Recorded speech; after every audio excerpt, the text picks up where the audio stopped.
जळगाव जिल्ह्यात गुन्हेगारी डोकं वर काढताना दिसत असून अशातच जामनेर मधून धक्कादायक घटना समोर आली आहे, ज्यात एका 21 वर्षीय तरुणाची अमानुषपणे मारहाण करून हत्या करण्यात आल्याची घटना समोर आली आहे।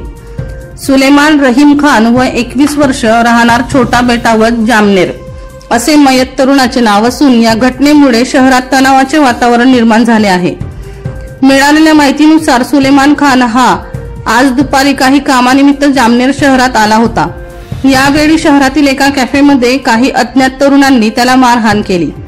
त्यानंतर आरोपींनी त्याचा पाठलाग करत त्याच्या गावी छोटी बेटावद येथे जाऊन पुन्हा मारहाण केली। सुलेमानच्या आई वडिलांनी मध्यस्थी करण्याचा प्रयत्न केला असता त्यांनाही मारहाण करण्यात आल्याचे सांगण्यात येत आहे। या मारहाणीत सुलेमानचा दुर्दैवी मृत्यू झाला। या घटनेची माहिती मिळताच जळगावचे पोलीस अधीक्षक महेश्वर रेड्डी यांनी तात्काळ जामनेर पोलीस ठाण्याला भेट देऊन परिस्थितीचा आढावा घेतला। कैलास कोडी यांचा रिपोर्ट, माझा आवाज लाईव्ह, मुक्ताईनगर।